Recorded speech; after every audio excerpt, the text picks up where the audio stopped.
G'day and welcome to part 2 of Gary Jubelin. Today we look at Gary's what he's doing more today personally as well, and he's kicking goals. It's been it was a long interview, so we've changed it into 2, and we hope you enjoy it. Cheers. Cheers. Yeah, I didn't know who was protesting what. I was getting lost. And like I don't, as a rule, go to protests, but there were a couple of protests that I went to, and yeah, there feels to be like an anger in the world. And you're talking empathy. We just seem so divided. Yeah. I speak to a lot of young people on it, you know, and a lot of them just wondering if they've got a future. And truly, this is the worst I've seen in the world. I'm a pretty old guy. I've grown up through the Cuba crisis when we thought we might have been all right. And to me, I haven't seen it this bad because you really don't know what anybody's going to do, any of these countries going to do. There's just no... What we're talking about now, what's going on in the Middle East, and I don't know about you guys, but I wake up in the morning and switch on the news just to see what's happened there, because you go to bed and you've got the President Trump saying that he's going to wipe out a civilization. I know. And there's a deadline, and so I can see why people are concerned. And then on top of that, you got AI, and I don't think, and I'm not the type of person that embraces technology, but I get dragged into it, and I can see AI is something that we need to learn about and understand. And I wonder where that's going to go. I'm scared of it because it's in its infancy. Well, it's in its infancy. That's the problem. It's already what they're doing. Some big company, I just forget the name of it. One of the big banks is dismissing hundreds of workers because they're using AI to replace them. That's happening right around the world. Well, John, you're a writer. Okay. We could write a book on AI. We could put in johnrkillick and put you in AI, and they could do a book, and we could say we want it to sound like it's coming from John, and they could create that. Well, I think the days of being an author are just about they're going. Well, I wonder about that too. And, it's really concerns me. Art, the same thing. The same thing. And you know, we're probably going to get movies where the actors are all going to be AI, because they can be better looking, they can be somebody. Oh, don't be silly, John. No, somebody put a thing. Geelong Museum. They got photos of me in there, and the guy's just so good looking. I couldn't. And really, I'm just an old guy, really. And this is what happens. Also put stuff up that the bloke says, I never said that. The three of us. What's this? It's complete bullshit. The three of us could look like movie stars. So, doing this interview, AI could turn this around. Your face, Even you'd look good, you know. And I don't know. Look, we haven't reached that technology yet. Technology, it's a bit more to go. But look, you're quite right. And what would you, if you had a child, a teenager? What would you be advising them to study? As in, what do you want to do? He's going to have to learn. He or she is going to have to learn about AI. They're going to have to learn it. I'd be saying trades. And trades. But therein lies the thing with the trade, because I did a trade, but I don't think kids really want to do trades these days. It is hard work, and I'm not sure. I was speaking to a tradesman, a friend, and he was saying he's having trouble getting apprentices. And one apprentice he had came there for 2 days, and after 2 days he said, it's hard "This is not me. It's hard." But you know what? The tradesmen are the ones that become millionaires. I know a few that are plumbers, and they're millionaires now. And the thing is, the tradies, whereas lawyers, they're not all doing any good. If I was charged with something now, I would be putting it all into AI. And where is the weakness of this or the strength of my defence or whatever? I would put that in there. Then I would go see a solicitor. Knowing what you know. And so I wouldn't be, the solicitor charging me ridiculous amounts of money to do the research. Here's all the case law, and it's not perfect, but it will be getting better. Well, AI can't go and fix your toilet. You know? No. And if you need when you need a plumber, you need a plumber. And, and you need an electrician, you need an electrician. But are they going to be prepared to do the hard work? I said I was in the building trade. my first week as an apprentice, and I kid you not, true story. Day 2, my boss had, so I was 17, my boss has dropped me off at the building site. You're an electrician, right? Yeah. With a jackhammer and a compressor, and said we need a trench dug from here to there. Yeah, but it was all hard sandstone, and then left me. You're thinking, shit. Okay, I can do this.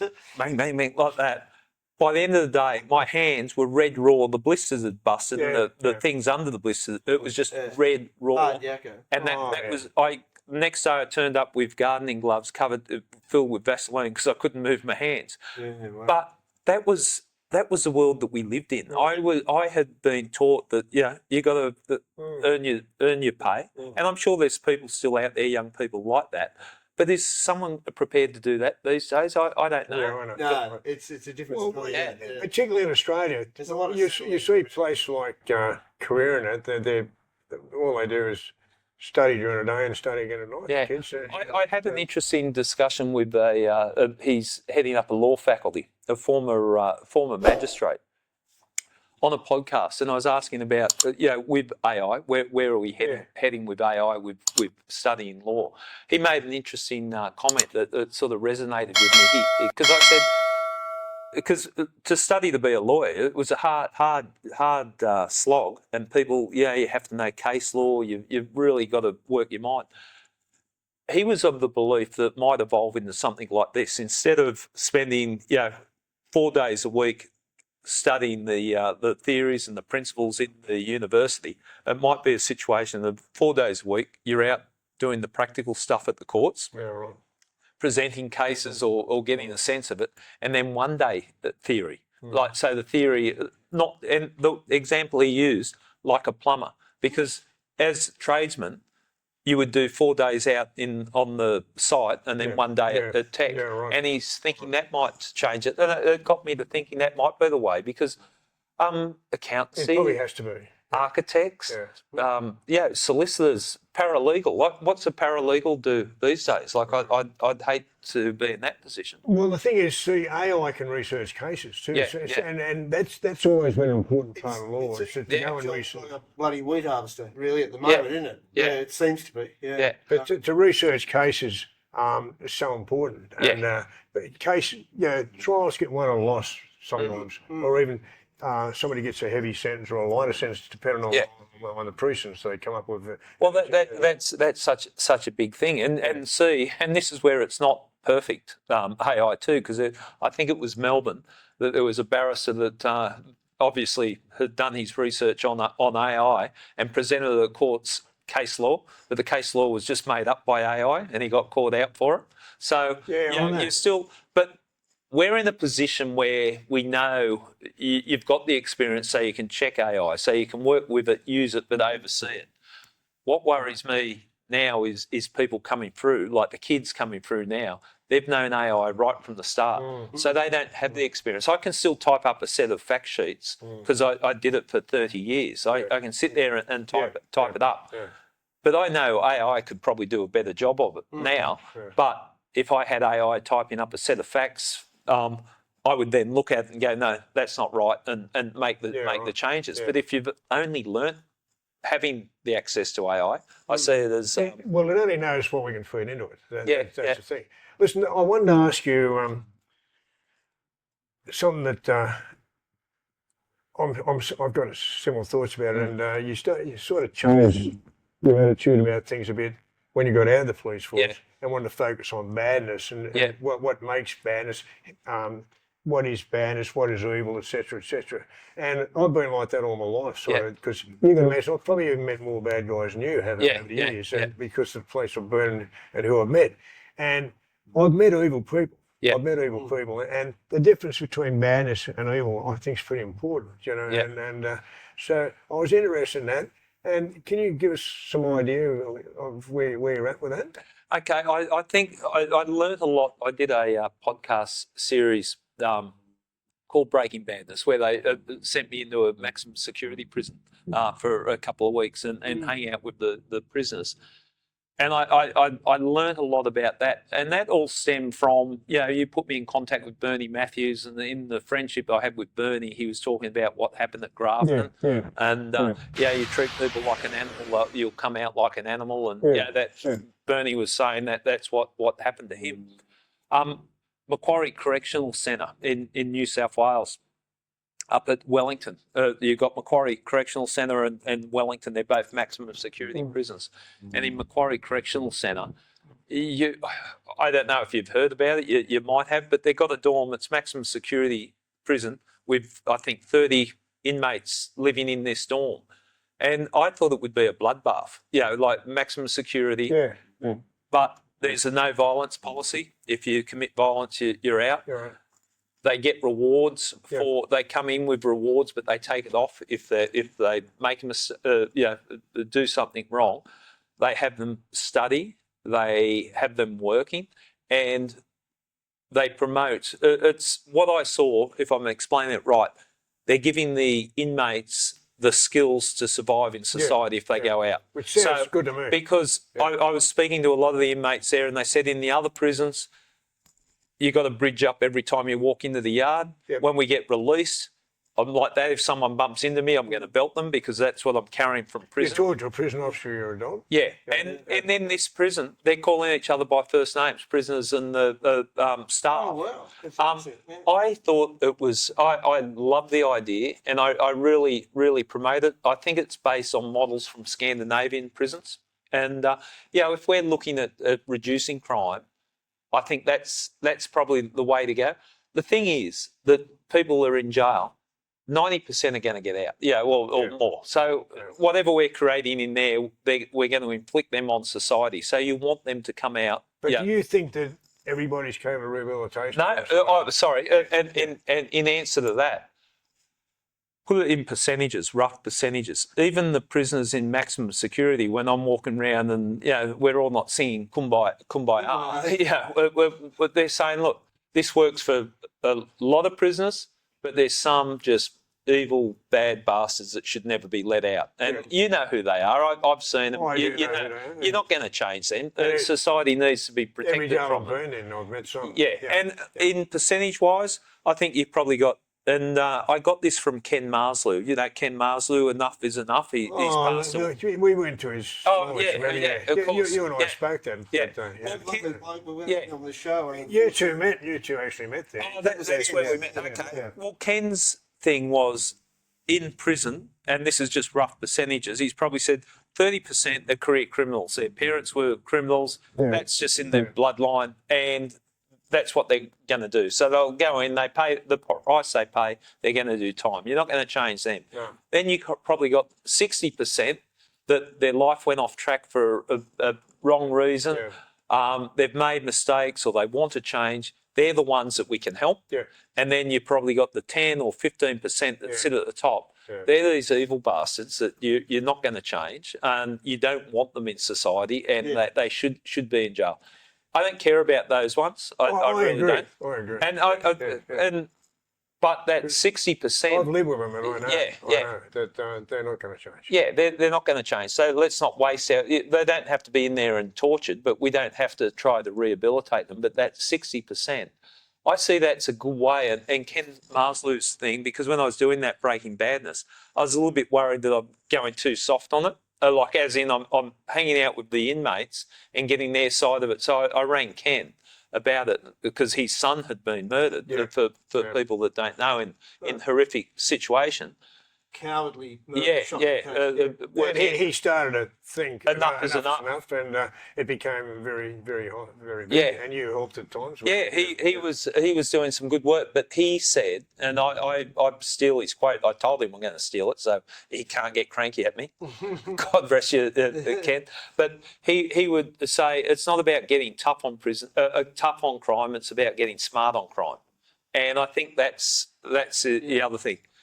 To reduce crime, the other thing that I've learnt since I've left the cops and the experience I had inside there and speaking to a lot of people, the amount of people that have been sexually abused as kids, Yes. and the amount of people that are in prison because they're life. Yeah. And I think if we want to reduce crime, let's crack down on these pedophiles, because Absolutely. there is no excuse for it. No. They've been getting away with it for a long time, and we really need to get tough on that. And I think if doing that, there's a potential that we can reduce crime. Well, some of the worst criminals in Australia, they went to Tamworth Boys Home. Billy Monday, or so many of that Scottish guy that killed Nettie Smith. All these people went to Tamworth.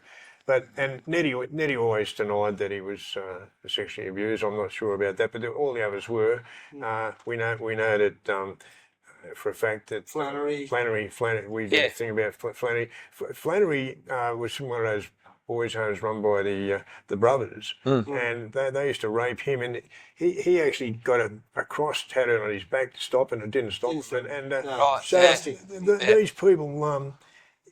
It's hard for people who've never been through that to understand the bitterness and the hate that builds up in these people. Well, I would see it, and some are, they could be muscle up, tattooed up, and tough guys, but when you scrape it back, where's this pain coming from? Or they could be, junkie on the street that they're running from something or covering it. And the amount, I was surprised. And what I learned in there too, I thought, the hate for rock spiders, pedophiles in prison was because of the nature of the crime. But what I came away from understanding, it's not just the nature of the crime, it's the fact that so many of them in there have been victims. That's exactly right. And we never realised that. Even I didn't realise when I was younger that so many people, and they were always dirty on pedophiles. But another reason was, I've got to say, Gary, being on the other side at times, we, as bank robbers, were very pissed off that bank robbers got a lot more than pedophiles. But I understand now, and I've worked with Psycho, and you know that I'm serious that I do understand it. When you run into and pointing a gun at somebody in a bank or anywhere, and then you're going to terrorise that person, maybe traumatise that person, and I accept that, and I put Gloria in there and think she might have a heart attack. Yeah, I know you've looked back at that. I've spoken to a lot of people, robbers, that you think you haven't done any harm, but we weren't really. Was the same. We weren't fully informed of the psychological we didn't trauma. know. And I've seen it from the cops, the impact of, if someone's had a gun pointed at their head. Oh, for sure. But in terms of sentencing for various crimes, I'm not a big believer in mandatory sentencing. I'm not even tougher on crime with longer sentences. But with pedophiles, it seems to be lost because lives are destroyed. You see people that have been sexually abused as children. Now, their life has gone off on a tangent. They've ended up inside themselves or addicted to drugs or just taking risks in their relationship. Their lives have been destroyed, and these people have got away with it. Well, do you know that most of them, even to get payouts, most of us gone on drugs. So drugs and alcohol. There's been Andrew Carpenter, a solicitor from South Australia, who he's been doing a lot of work on, and he really pushes up against pedophiles and making life hard for them. They've been campaigning about not having access to their super, and I think, and I'm not entirely sure, but I think there's been submissions to Parliament that pedophiles, and you might talk, and hypothetically here, a teacher that's been sexually abusing kids from 30 years ago is now retired and got their super, and the courts couldn't touch their super, but trying to access the super, so they're not living. They might get 2 years in jail, but they come out with their superannuation. The other thing that I like in the campaign that's been going, and I think it was who was it? Harrison. They had on the podcast, and a few others have been campaigning for not being able to do get references for pedophiles.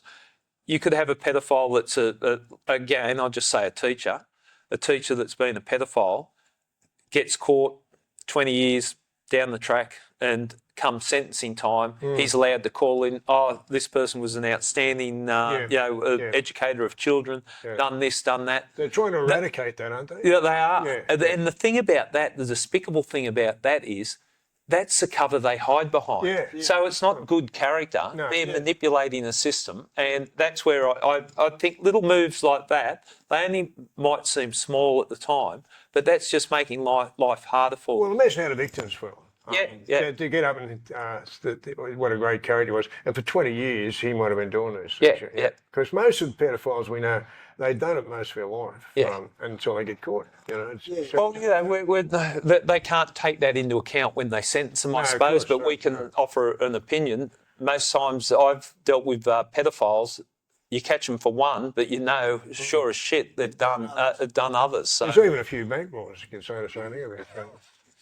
I just want to see you try and rob a bank now. You could make a movie about that, John. Well, no, you're not allowed to talk unless you've downloaded the app. All right. Well, I'll say it here now. We're all together, and I want you to remember this. Somebody wants me to rob a bank when I turn 100. And I said, well, I doubt I'll make it 100. They said, but if I turn 100, they said, John, just go in, rob a bank in your wheelchair, put the book on the counter and tell them who you are and take off. You'll get caught. They'll put you in a special unit in Long Bay somewhere, and you'll have $1 million. It'll sell all over the world. Yeah, no, I think that's a worthwhile goal.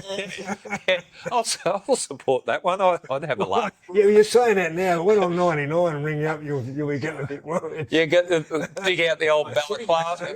What? Yeah, I'm just trying to picture the balaclava that you'll have, and sawn off shotgun. I might be on a flyaway, mate. You'd be on the God knows what the world. But what would they do? 100-year-old. What would they do? Well, I'd laugh. That's what I'd do. Worldwide, wouldn't it? Oh yeah. And the book would sell. You think the book would sell well, wouldn't it? I just don't want to be part of this conspiracy. I'm not saying nothing. I'm not going to be part of this conspiracy, but it makes me think. Yeah. Get to 99 and then we'll have a discussion and we'll sort it out. Try and talk me out of it, all right? Okay. We better move along. For the last bit, I would like to talk about what you're doing, but there is one other thing I'd like to touch on, if you don't mind, John, as well. Yeah. 95, Carolyn, that model. Oh, Carolyn Byrne. Carolyn Byrne, yeah. I pronounced it wrong. Byrne, sorry. Yep. Gordon Wood. Yeah, that was. Your thoughts on that, because that's another one where it's like. It's certainly. I'd make a couple of points on it. The attention that that matter got compared to the attention that Barraville, the three murders. So that's using an example that Carolyn Byrne was a model. She was and her father Tony Byrne, lovely man. She was found deceased at the base of the gap, and Gordon Wood was her boyfriend at the time. Yep. There was an investigation, and I've got to say again up front, he has not been convicted of it. He was charged with the murder, went to trial, and he was convicted initially. He appealed, and he's now acquitted of it. Yeah. It's a difficult one to talk about, but the thing that I would say about that investigation, and again, each investigation that you work on teaches you little things. With that one, mistakes were made right at the start of the investigation, in that it was a gap. That's where people jump off the cliff. It's a suicide hotspot, and I think assumptions were made that Carolyn had committed suicide, so there wasn't proper crime scene examination, and the proper investigation wasn't conducted initially.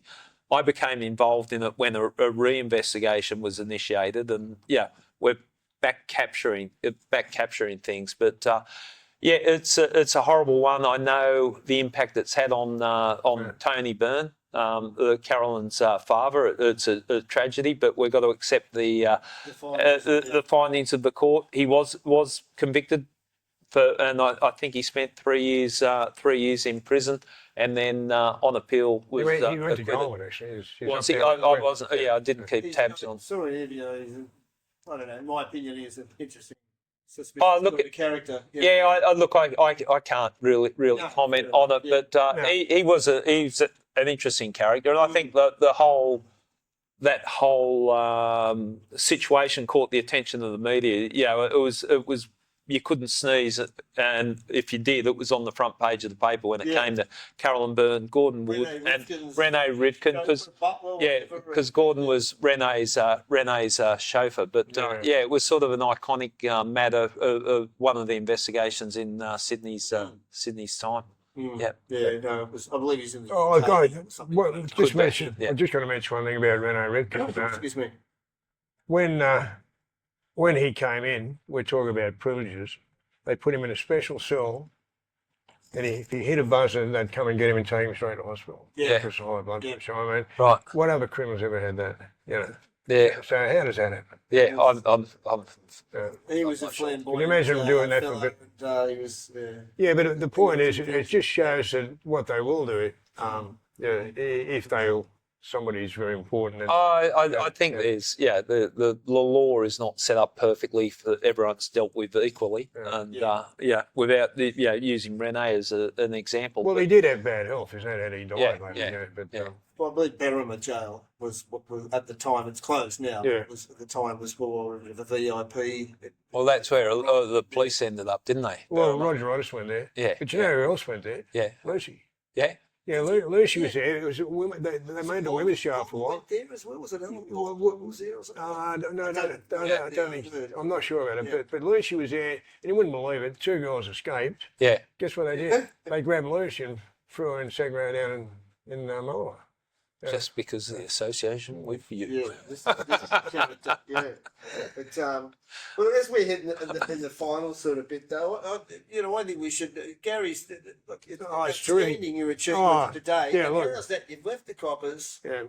You're into this, mate. You're huge. Whether you like it or not, you're huge. Your podcast, I catch, it's fantastic. And the You've done time is flowing. well for yourself. And Look how quick the time's gone. About I think I'm know. about an hour and 20 minutes. doing us a huge favour. So we but just as a second part, finishing off, well done, mate.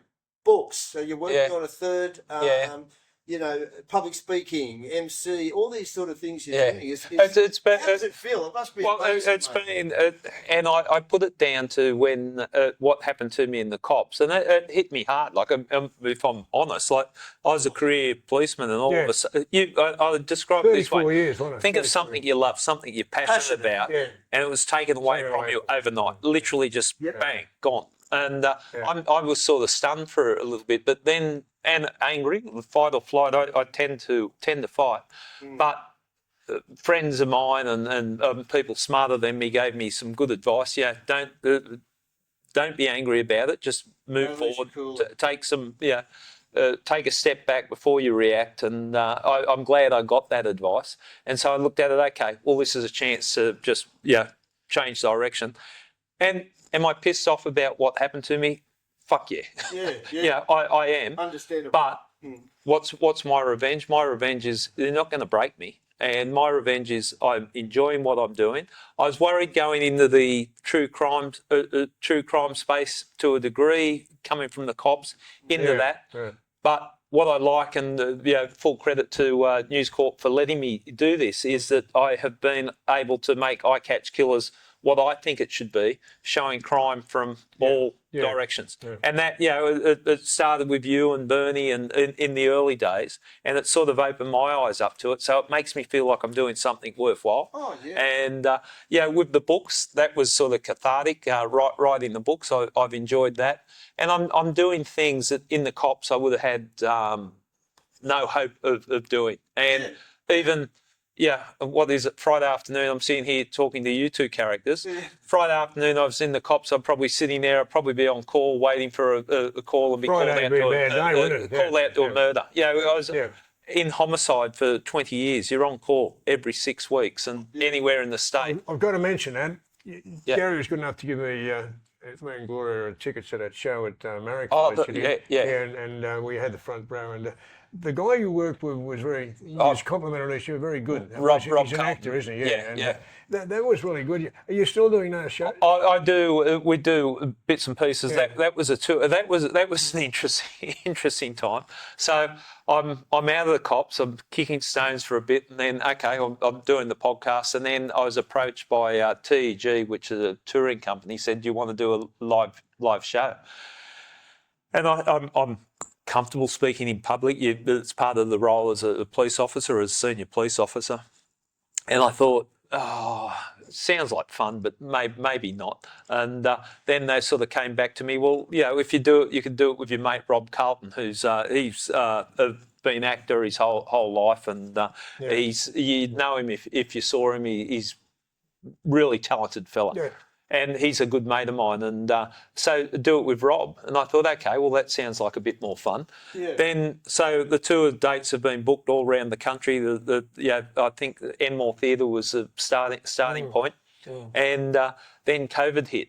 And so everything was shut down, and I was secretly going, oh, that's good, because it's not like I'm too chicken shit not to do the tour.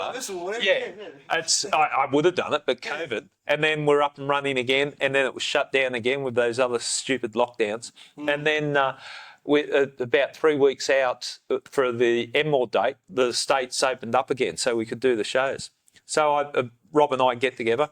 You were packed. They were packed. Yeah, it was sold out at Enmore Theatre on a Saturday night, and that's huge, though. You think? And so I said, Rob, looks like the show's on. You want to get? We'll have a discussion about what's been doing. I thought it would be a sort of sit-down Q&A, but Rod's a theatrical type, and he's going, no, stupid. This is a theatre. We're taking the audience on a journey. I've gone, oh, okay, and so. I'm really proud of the show. It had its highs, its lows. Yeah. But Saturday night, Enmore Theatre, and Enmore Theatre, I'd go there and see Midnight Oil or different bands there growing up. It was big, it's iconic. Yeah. And on a Saturday night, and I get there, Rob's in his the change room doing voice practicing, or or whatever it is. Make noises and stuff. I stick my head. What are you doing? He said, I'm just warming up before we go on stage. And I go, what do I do? He said, I don't know. And so I just shadow boxed, just dump the adrenaline. I was nervous, and then walk out on stage. And Nick Fordham, a shout out to Nick Fordham. He's my manager. He's the one that sort of talked me into it. Said, no, it'll be good, Gary. And then at intermission. He's come up to speak. It didn't see him before the show started. And then we have intermission. He's come in and gone, you're killing it. I knew you would. Or no, I'm not. You're killing it. I wasn't sure how you'd go. And I've gone, fuck, Nick, it's good to tell me that now.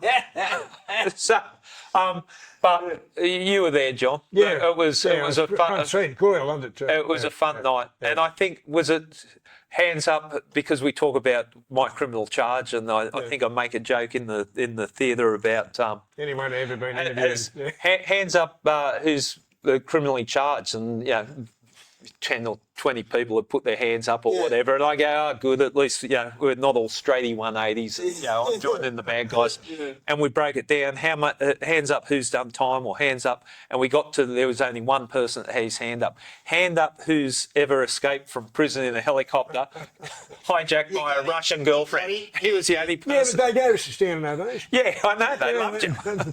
Loved But no, that was fun. It was good that they could see it. And we had a little bit of affinity. That's what I learnt in the theatre, hanging out with Rob, and I was like a sponge. Like, he's teaching me stuff all the time. You just got to ad lib sometime. Like we had stuff like 20 minutes of monologue, but you gotta. I see John in the audience. Let's have a bit of fun with him. Well, that was good ad lib. Yeah, that was good. Beautifully. But the way you did it too, getting woke up in the middle of the night, and it showed what police life can really be like. Well, and it's a bloody murder. That's that tricky part I find coming from the cops. That okay, I understand that there's got to be some entertainment, and there is entertainment because it's a very dark world, and so we try to bring this is a darkness, but there's light in that darkness, and that's important, because otherwise, if I just said this happened, everyone would just be sitting there going, that's true. And Barraville, where the Barraville community were in there, and that was powerful. So we have some fun, and Rob put shit on me the whole time. Like I never. He goes loose. I never know what he's going to do. So I'm just sitting there, and but you gel and work together. And we toured all around country, and so that's something I never thought I would ever do, and it's sort of fantastic. ticking, You enjoy it, and you're really good at it. and we had a lot of fun. So yeah, that You were at was the Central Coast Leagues recently. yeah. That's Did a show my turf up that way. Yeah, did a show up there, and that was that was fun too. She really loved it. She still remembers that. You know. Yeah. Oh, that's great. Yeah. That's great. No, it's good, and it's great to see familiar faces in the audience sometimes. And I've had people I've locked up come and speak to me sometimes after. Yeah, can I see you after the show? And gonna shake hands. Yeah. Are we good? Are we good?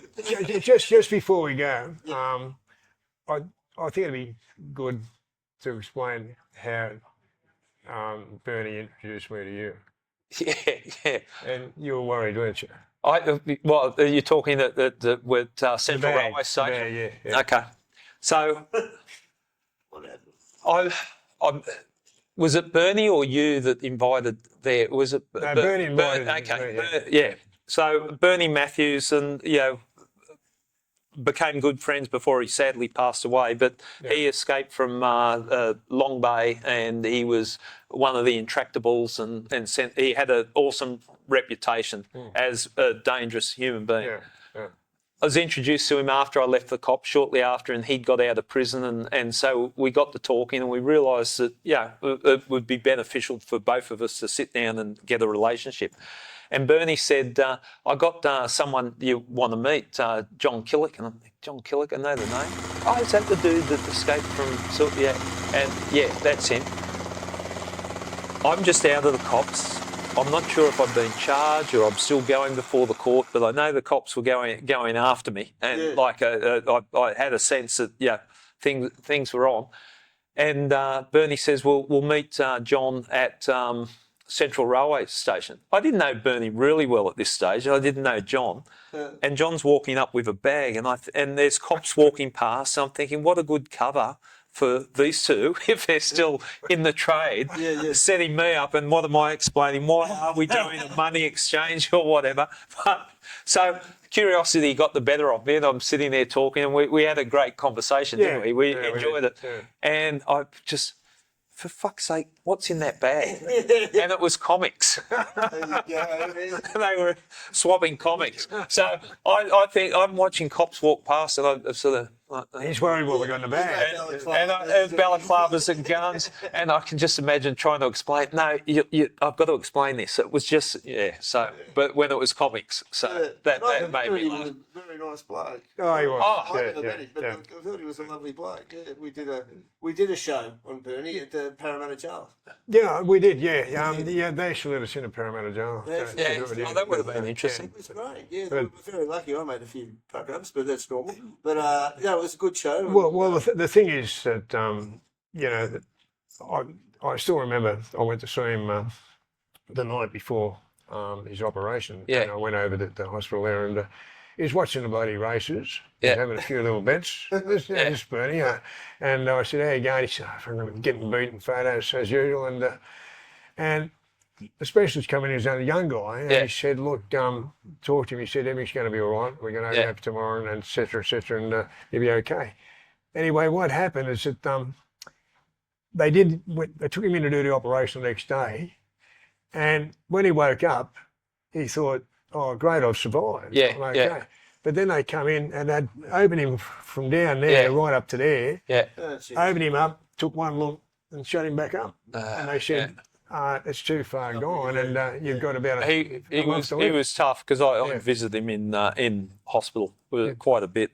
No complaints. I felt sorry for the person in the bed beside with some of the stories Bernie's telling. But I got the sense with Bernie, and I appreciate that there was a lot that he wanted to say. Yeah. And I think he understood that where I'm coming from and where he's coming from, it was important to have the conversations, and we had some really good conversations, even though it was on his deathbed. Well, I think he died on a Monday.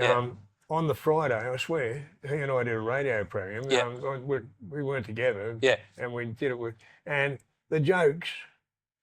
He was laughing, and we're cracking jokes, and he was a stand-up comic, and I couldn't believe it. And he's dead 3 days later.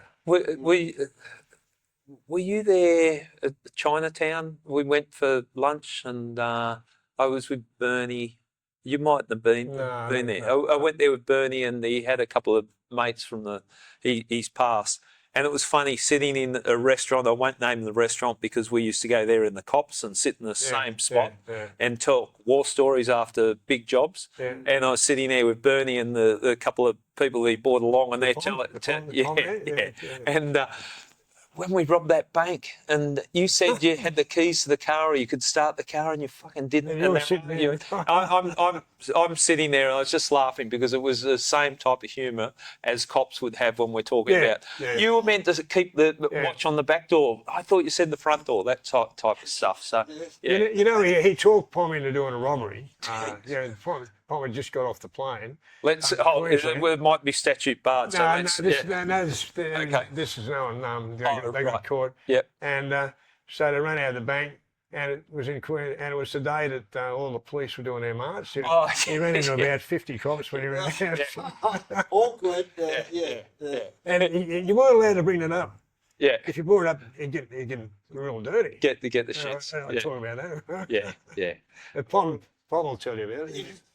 Yeah. All right. Well, look, I think, Marcus, what do you think, John? I think we have Well, Gary's... thank Gary enough for his time, mate. We've taken up a fair bit of your time. I really appreciate on our little show. Yeah. Because it's a big deal to us. You're right up there with our celebrity guest, mate. Thank you very much.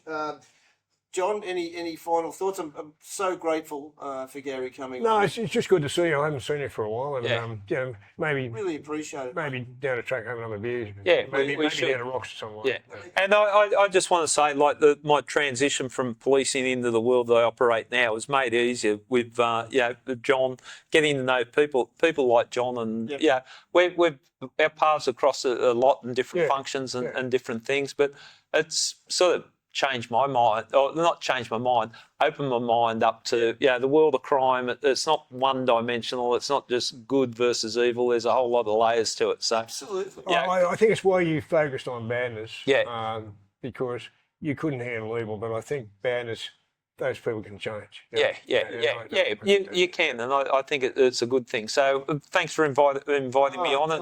Mate, thank you. And he is a lovely bloke. And let's not pump him up too much. But it's I was a big Elvis fan, and don't judge anyone until you walk a mile in their shoes. That's what he used to say. Did he say that? It's true. Yeah. Just if you've made mistakes and paid for those mistakes, you move on. You move on, and not everyone that's made mistakes are arseholes. That's right, and I think I got a better take on I'm a better person for what I've been through and meeting the people I'm meeting. Mate, absolutely. You had a great police career, and you're kicking goals now, and I think it's absolute credit to you, mate. Thank you very much for coming on. Really appreciate it. Thank you to the Bayview Hotel, Mr. John Killick, all the staff here. A quick shout out to Vanessa and Paul. I haven't heard much from you, but I hope you're well. They're moving to Goss. Tony, good on you, mate. Storm Video Studios, of course. And Bevan couldn't come. Bev couldn't come, but g'day, Bev. He's been a big supporter of us. Elaine, thank you for her support and coming along. Thank you, everyone, really for coming along. This is I think 8th time we've been here at the Bayview. Rod and all the staff, Max, Danielle, thank you very much, everyone. And the two books, you can still buy your two books, can't you? We can put them up later. I Catch Killers and Badness. Good stuff. We'll put them up, Okay. Well, I've enjoyed it, fellas. So thanks for having me on. Thank you very much, Gary. Cheers. Gary, you're a champion. Thanks very much, mate. I can't believe we've got to this point where these two doing a podcast. I thought there was a level you had to get to. Now, let me say, I've enjoyed it, and they're both naturals. I think the pressure's on you two, as I said at the start. The easy role is the guest. It's hosting it, but no, you got me talking about stuff, and I enjoyed it. So good luck. So that's great. That's a nice thing. Do you want me to really dig into them at this point in time? No, do it next time. Might bring us a few subs. No, that's great. No, it's good to see you, and thanks for having me on. So appreciate it. We thank Gary Jubelin again. We're most Yeah, it's grateful. fair. I won't. Thanks very much, everyone, and we'll see you soon, right, Jen? Yeah, we did. Hope you enjoyed the two-part series with Gary. See you soon for our next episode. All the best of it. Bye.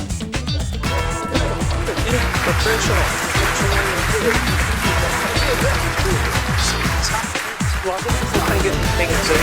I've done probably 400, 500. I still get nervous before.